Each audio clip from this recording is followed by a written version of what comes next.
welcome everybody. Thank you very much for joining us today for this session. Firstly, if you haven't already, can I please ask you to mute yourselves or turn up your cameras later on. Don't worry, we're going to ask you to do the opposite. So it'd be great if we could just start off that way. So hi, I'm Sarah Howard. I'm the Digital Dexterity Champion for the QT Library. I have been part of the group planning and organising, facilitating today's Digital Dexterity Virtual Festival event. But with me today to look after you all, I have Sarah King from ARNet, Nika Sakmakis from the Australian Catholic University Library, and the amazing Sarah Davison from CAUL. But I also have a wonderful Digital Dexterity Champions team with Daniel, Ruth, Frank, Simone, Emma, Wendy, Annette, and Karen, who will also be assisting us with activities throughout today's sessions. So it's a big team events, but as you can imagine, our small team of Sarah's was a bit of fun for poor Nika as well. We're putting together the session. But on behalf of the organising working group, I'd like to acknowledge the traditional owners of the lands across Australia and New Zealand where we meet today. I'm on Turrbal and Yagara, so if you know the land that you're on today, please pop it into the chat now. So we acknowledge and celebrate the inherent strengths of Aboriginal and Torres Strait Islanders and other First Nations peoples and communities, and recognise their continuing connection to land, waters, sky, and culture. We pay respects to their elders, past, present, and emerging. So today we have a fun program for you all. It's Friday, and it's also the last day of the Digital Dexterity Virtual Festival. We'll be delving into the digital wellbeing area of the CAUL Digital Dexterity Framework, and we encourage you to play, learn, and make some connections. If you haven't explored the Digital Dexterity Framework, and particularly this area of wellbeing, I encourage you to do so. And I'm just going to pop into chat the link to the framework just to remind you where to find it. So let's begin. Our speaker today is the fabulous Jane Miller, Director of Digital Libraries and Repositories at Deakin University. Jane is an advocate for the idea that systems must work for people and is also a believer in the critical importance of effective collaboration. Jane is constantly looking for ways to creatively develop connections and build effective teams. Over the years, she has regularly used games and play as part of her strategy in relation to professional development and team building. Jane is going to present on the topic of games and wellbeing, and later on take us on a journey of jigsaw puzzle and a trivia bonanza. So in between, we'll also be playing and learning some other online games such as Mentimeter and 9 Truths, all whilst getting to know each other, expanding our networks, and of course, enhancing our wellbeing. At the end of today's session, we'll link to a Google poll. Please answer the poll if you can, because it will assist us in shaping our future events, and we hope that you can take some time to do that. Before I do get started, I'd love to thank the Digital Dexterity Champion Network, and in particular, the organising working group who helped make this event in the last 2 weeks possible. Please do use the hashtag MyDigitalDex if using social media, and help us promote digital dexterity. And do check out the wonderful brand new DigiDex blog, which you can now subscribe to. If you have any technical or other questions during the session, please do send a private chat to Sarah Davison at CAUL, and she'll be able to help you. But now let's get started with the first session. Remember to pop your questions into chat for Q&A, but with no further ado, I'd like to hand over to Jane Miller, and Jane's going to introduce us to the world of games. Thanks, Jane.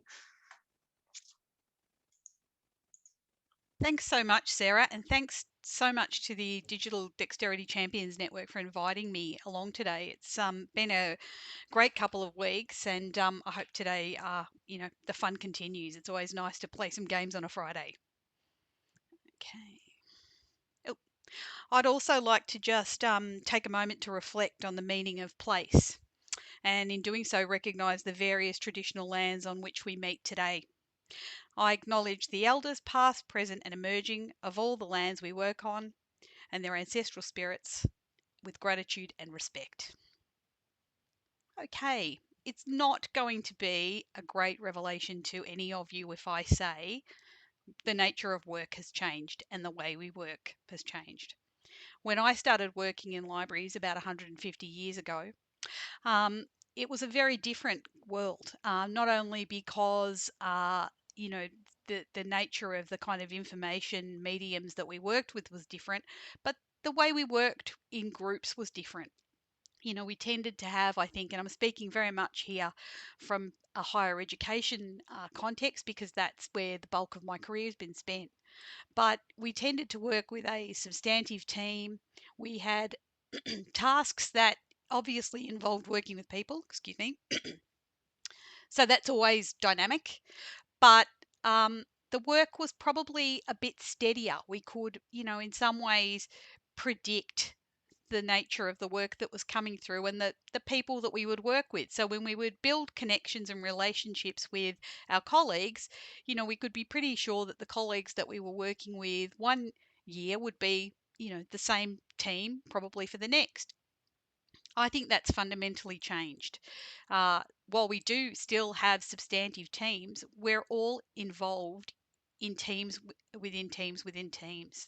Work has become much more project and initiative based. We focus often on pieces of work.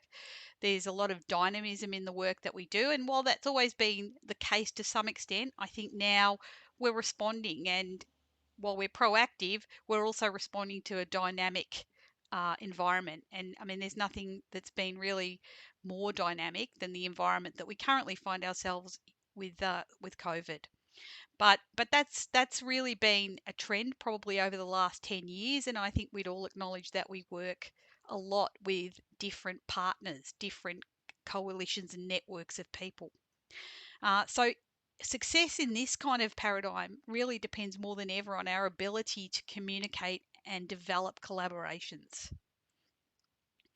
So if we think about collaboration and communication as superpowers that we have to leverage, then I think we can acknowledge that some some work they can be complex to maintain. We can't take them for granted.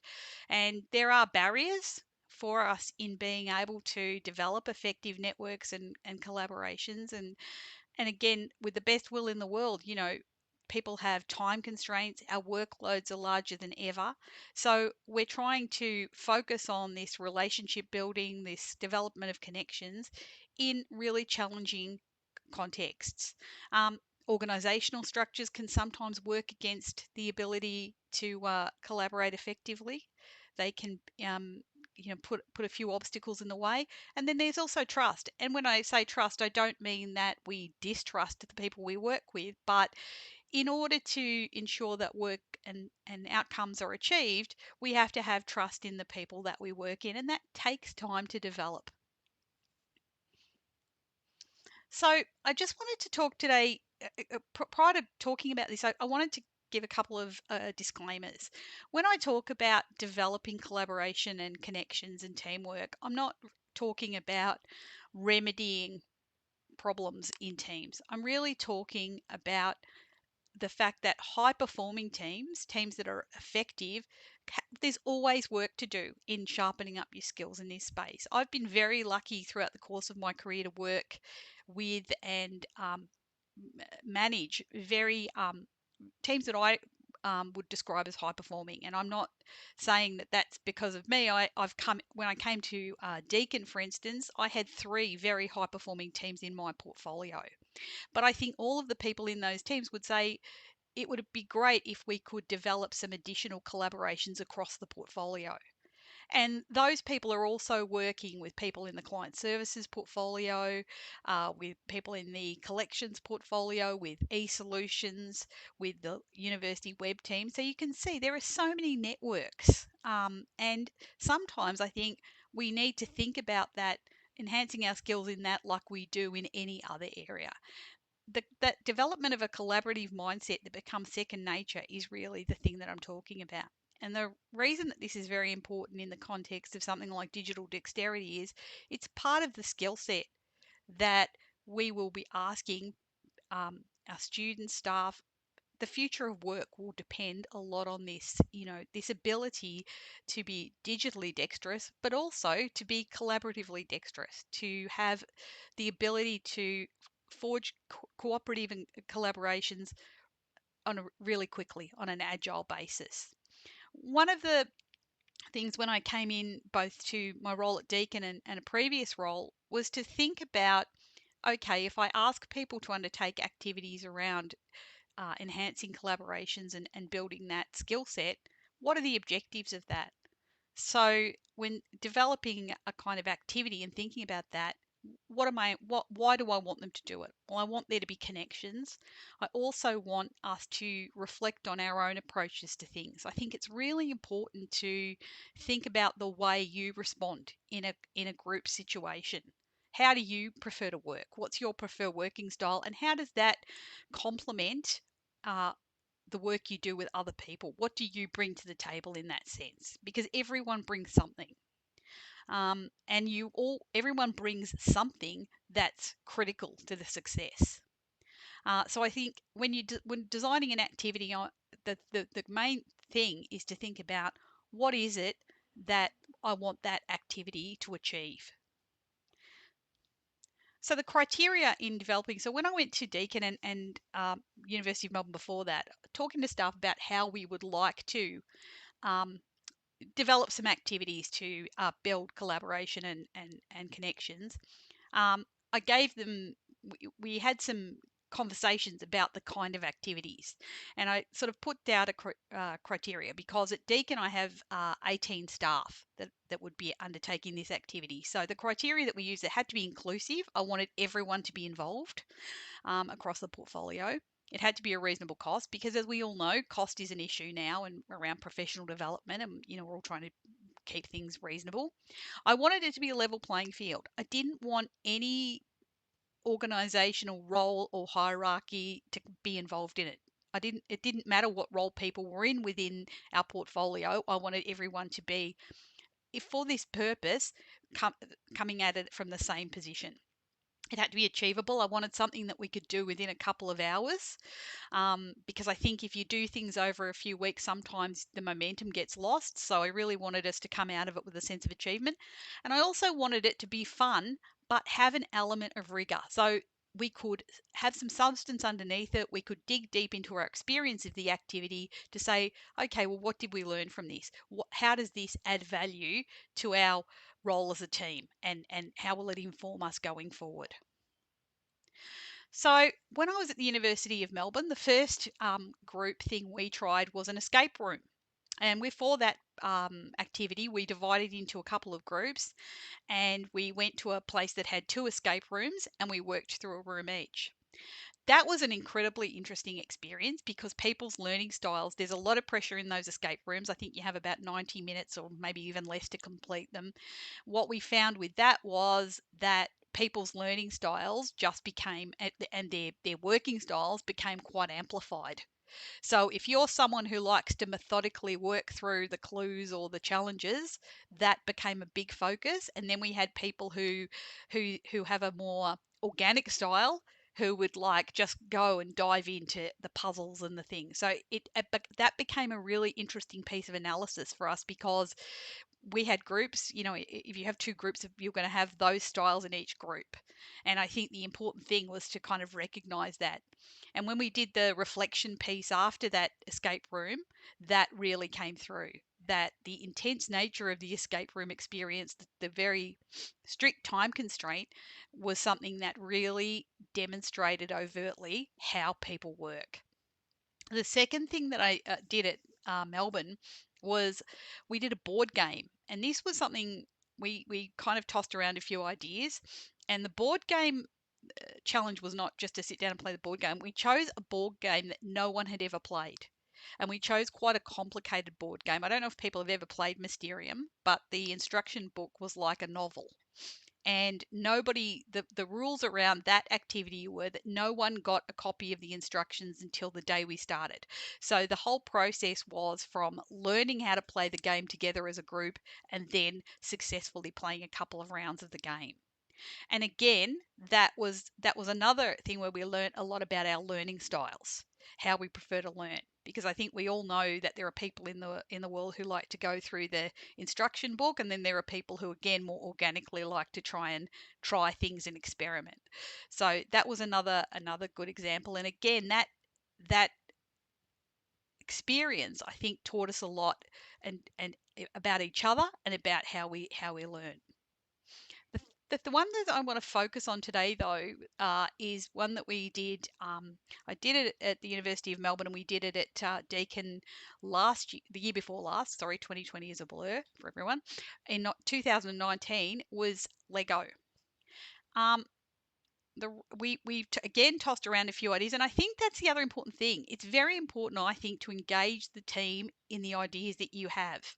Now, some things don't work for everyone. So, for instance, when I suggested an escape room in another setting, um, a couple of the staff said to me, "Look, I really don't like to be in confined spaces," and that's completely reasonable. So then that said to me, "Okay, in this setting, the escape room isn't going to work because I don't want to exclude that person because they don't like the idea of a confined space." So with choosing Lego, one of the reasons that Lego was appealing is because you can really mimic the circumstances of a project environment. And again, as well as the kind of collaboration, what is one of the other paradigms in which we all work increasingly? It's projects, objectives that have a specified outcome, a finite timeline. So Lego actually gave us this little microcosm of a project. So what we did with this was, again, with all of these things, we set some really strict parameters. So we're having fun, it's a game, but we also want to make sure that we get the rigor. We get the learnings underneath. So with this, again, we wanted to mix the groups up. So we pulled names out of a hat to assign the teams. We had 4 teams of, I think, 4 or 5 people for this one. We pulled names out of the hat, assigned the teams randomly. I ordered the models, and again, you see that we have things like I said, we set a time frame for completion. So I think everyone had 2.5 hours. You have a constrained set of resources because you only have the bricks that come with the model, and again, it requires observation of your learning and work styles and your approach to problem solving. So all of those things are things that we use in projects, and I think all of those things have a great deal of value when you're kind of working with teams and sort of establishing those connections. So we had the teams. I randomly allocated the Lego models. A funny thing though, when I ordered the Lego models online, and even that was a lot of deliberate kind of consideration because I had to order models that had similar numbers of pieces because you can't give one team a 200 piece model and another team an 800 piece model.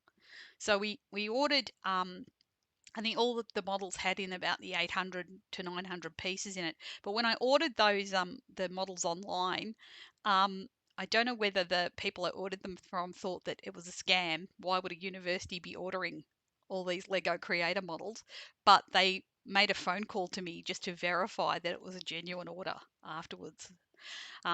So the other important thing about this was that getting the teams, it's really important, I think, when you're doing activity like this, is to take people out of the context. So we used meeting rooms away from our work area because I didn't want people being interrupted. I wanted the focus to be about the project that you're working on.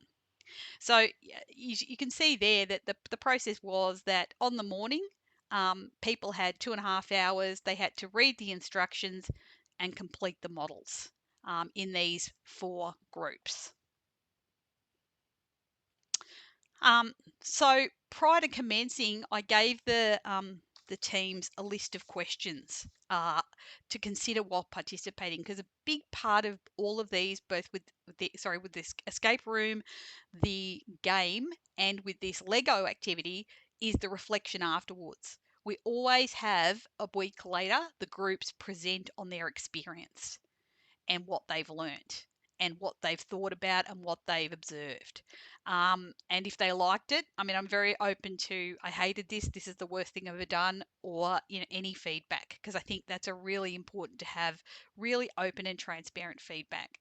So prior to commencing the actual building of the models, we would ask the teams, to hear some questions to consider while participating. And those questions were things like, what are some of what have you observing during about your own learning style, about the group, the way the group's operating? Are there any things that you think we can take from this into the way we work as a team? And is this something that you think we should be building on in future and doing other things? So they go from really looking at the general feedback to more specific things.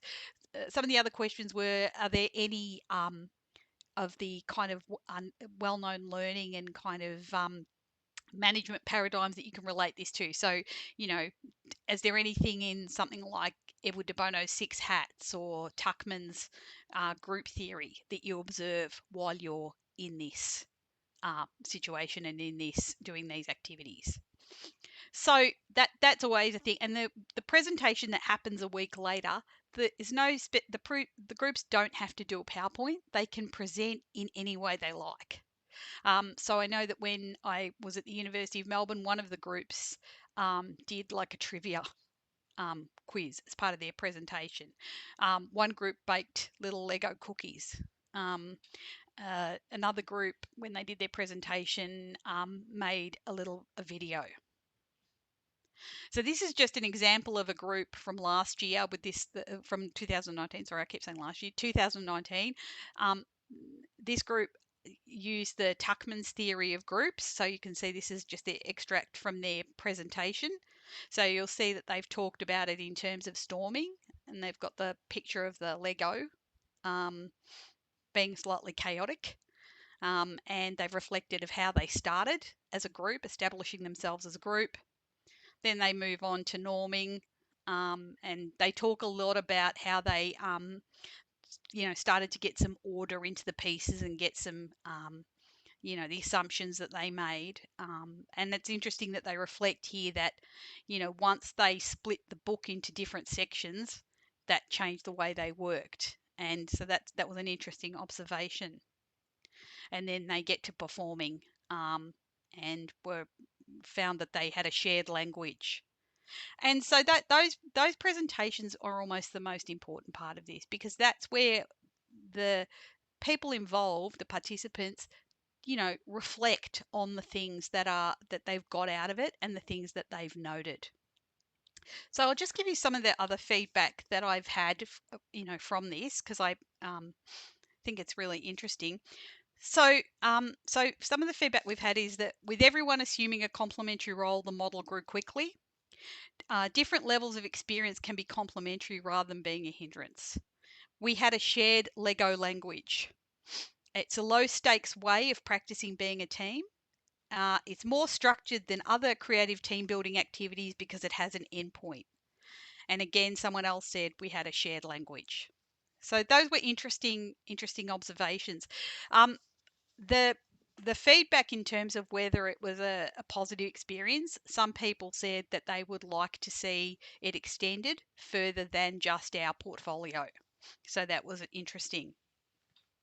Now, obviously, going into 2020, everything has been about the pandemic, and we've never before, had to pivot, to use an overused word, more than we did, last year. And the real challenge, I think, was around how do we ensure those connections.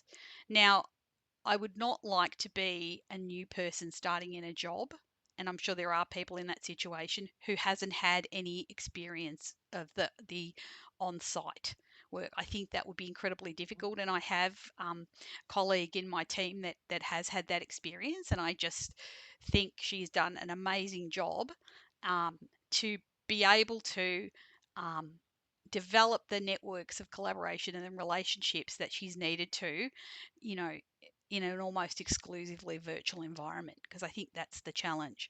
But I do think what stood us in really good stead in our portfolio was the fact that we have a real awareness of the desire to collaborate and connect. We had done that that Lego activity together as a group.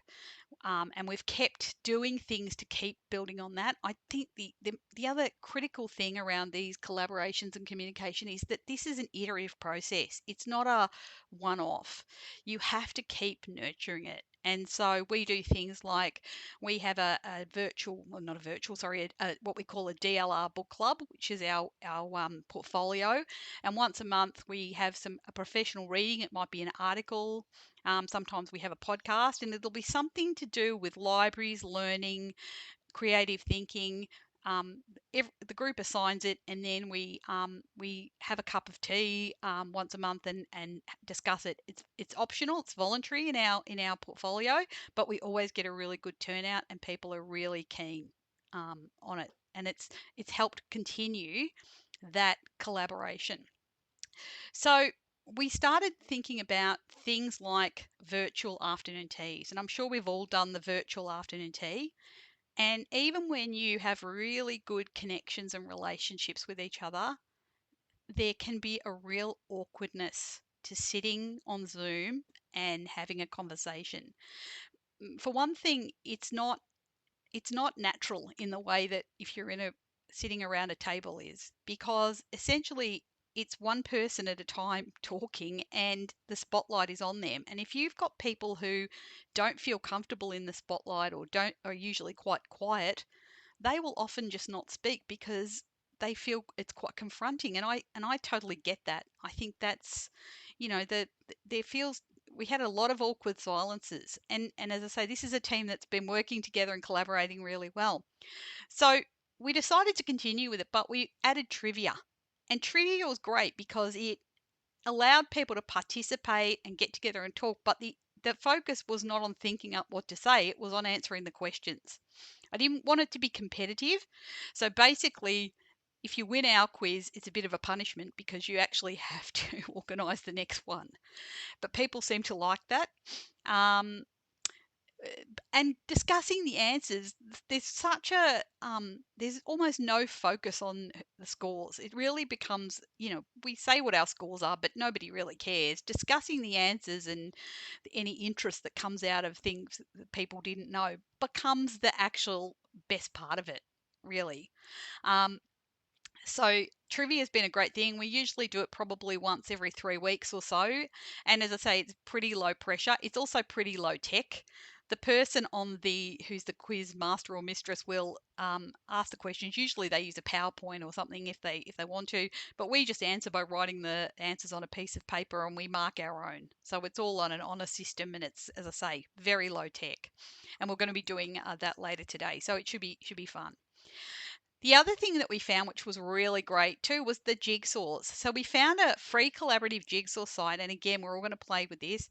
And what we do is we have the jigsaw site open. It's collaborative, so you can all play together. You'll see when we open it up that you get a bunch of little hands appear on the screen, and you can see everyone. We keep Zoom open at the same time, and if you want to chat while puzzling, you can, but if you want to just focus on your puzzling, that's fine too.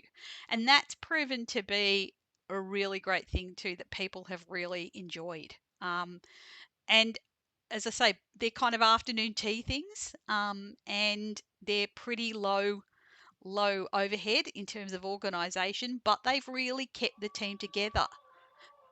Sorry, I've got somebody playing a very loud music outside my window.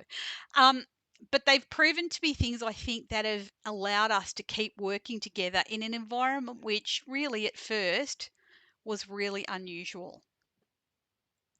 So just in sort of finishing up this part of the presentation, I'd just say that for me, the development of teams and groups requires effort, and it's an effort that for me as a manager, I think is one of the, the most important roles that I can play is to nurture that.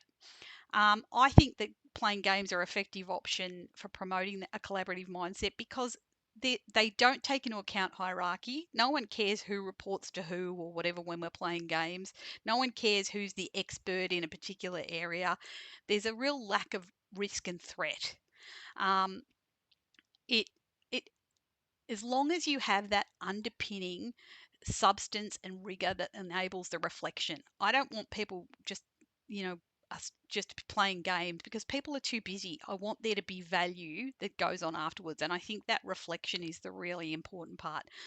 It's incredibly cost effective. I think I costed my Lego activity amongst the 18 people as being was some crazy amount per person. I think it was about $15 or something a person, which, is pretty good for professional development, activity. Um, it establishes connections, it promotes cooperation, it's fun.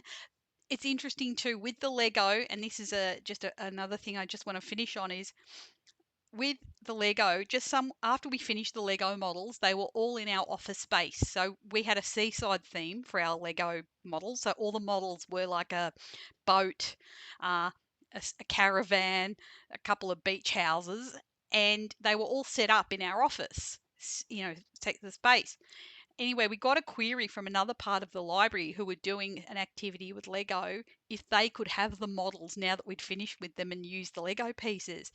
And the people in my team were just shocked. So they were like, no, that's our Lego. And it wasn't about we want to keep our Lego because it's ours. It was about that's our little symbol of our activity. That's our achievement, the object of our project. So we had to um, say that while we absolutely would love to help out, we couldn't hand over our Lego. So it's still in our office back on campus, even though we're not there at the moment.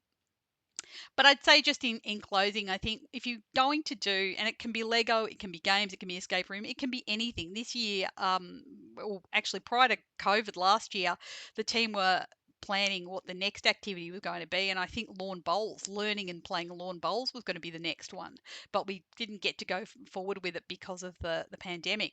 But I think it doesn't matter what it is. What you've got to have is a rationale. Does the game fit the objective? And what are you trying to get out of it? I think you need to set up some fairly formal parameters. The more formal the parameters and expectations you have, the more fun you can have, I think, because it gives it a structure. I think the reflection activity should be scheduled before on the day, so don't just leave it. So everyone should go into the activity knowing that in the next week they have to do a presentation. I think that again helps give it some structure. And I think make explicit that you want people to fully participate, but you also want them to stand back and observe their own behavior and approach, and how the team dynamic works. And again, as I was saying, for me, building a team is an iterative process. It just continues to be something that needs to be part of our daily thoughts and skill set. Thanks. Thanks, Jane. Now I know what to do with my Lego when my child no longer wants it. And I guess I will not play with it myself and bring it to work, that sort of thing. Perfect. Now, I have a question from Sarah Davidson. She's asking if any issues arose throughout the games. So were the games non-competitive, or were non-competitive games turned into competitive games? So there wasn't any issues with competition, I have to say. I did note in one of the Lego activities I did, because I've done this at a couple of places, it was really interesting. We got quite, what do I say?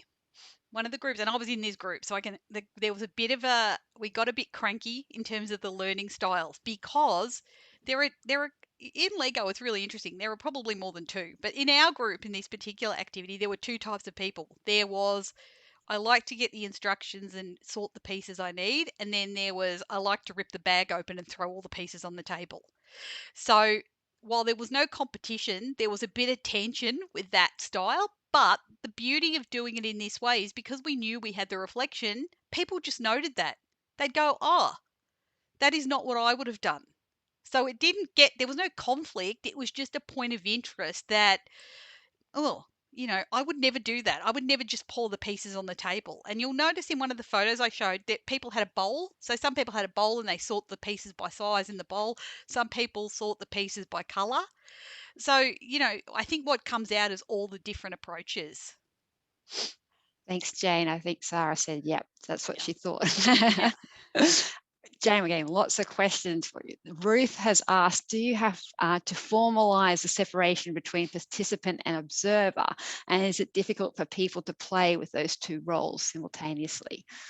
I think you have to have those roles almost as a dual activity. And it's interesting because I've talked about this a lot recently. When you do anything, and particularly now, all of the activities that we do have, I think anyway, that all of the activities that we do in libraries now we have a much more overt awareness, particularly in academic libraries, of the strategy of the university.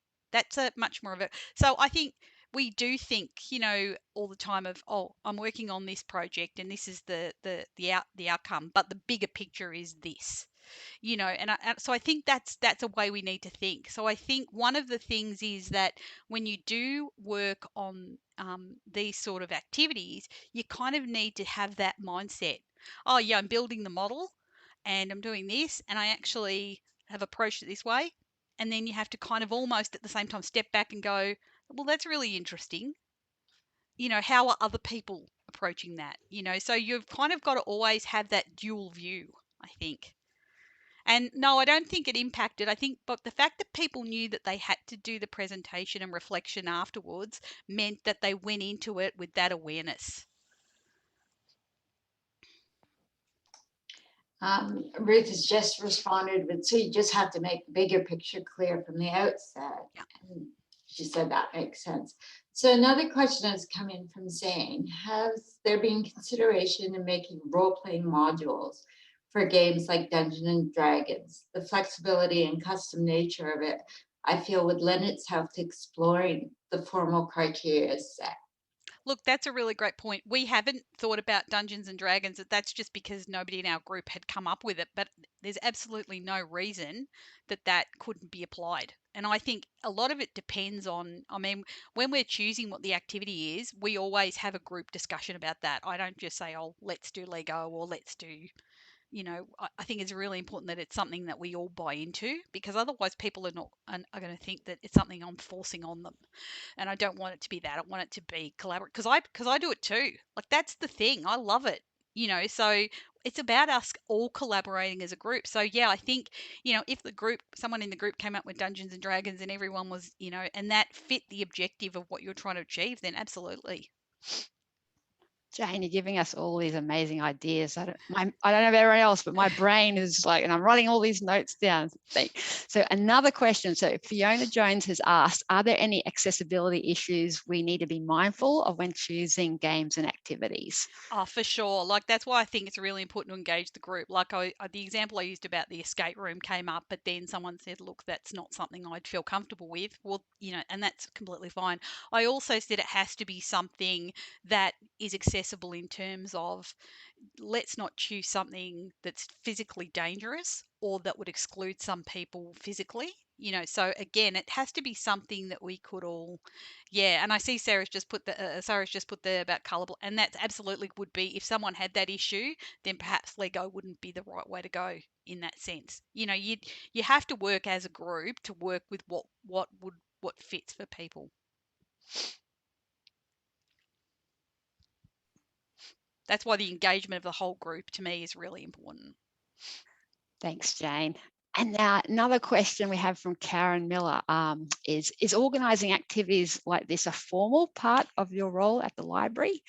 Only in so much as the director of the portfolio, the overall kind of operation of my portfolio and how the colleagues in the portfolio are working together is part of my role. But no, across the library, I don't have that role. But I just like to play games, and I also like to think about how we can creatively develop some skill sets and around collaboration. That would be pretty cool to have that on your performance. Yeah. Thanks, Jay. Frank has said, on reflection, do you think that staff have broadened their networks and collaborated in different ways? It's a great way of identifying your learning and working styles. I think it's made people more comfortable. Like, it's not like we do a jigsaw together or we build a Lego model and suddenly we're all, working together every second. But I do think it's broken down those barriers, because the barriers that you have when you collaborate with people that you don't work with often are kind of feeling hesitant to ask for something or feeling hesitant to make a point. But I think we've broken down a lot of that initial. It's the icebreaker. It's acted as a real icebreaker for people who don't work together while you're doing Lego or jigsaws. You're chatting about other things. We know, and particularly in this, as you would know, in this kind of Zoom environment, you're playing a jigsaw, someone looks at something in your house, says, oh, you're painting your house, or your dog's barking, or so it breaks down and I think it's the overall breaking of ice that facilitates the better networks and collaboration. Definitely. This is part of a big continuum for us. We're always talking about how can we build the collaboration in our portfolio. And to end, I know there's tons of questions here. Sorry, guys. Annette's got a question that they're situated across multiple campuses. So, for example, her manager's 8 hours away. So, apart from the puzzles, are there any other online games that might be worth trying? Because the travel budget has disappeared. Although I can partially answer that. Annette, you've got to wait till the end of this event. Look, I think there are. Look, absolutely. And, we've done the jigsaws. Jigsaws and trivia were our ways of addressing some of that stuff. But I think, look, there's so many.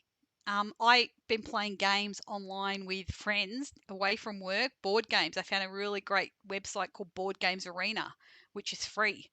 And it has a bunch of board games on there that you can play collaboratively with friends and set up private rooms. So honestly, I think part of the fun of this for me is doing the research into what is possible and then thinking about what are my objectives, what are we trying to build, and can this inform that? Is there a nice partnership between the medium of these games that we could access versus the learning objectives and the development objectives? And I think honestly, there's so much online now.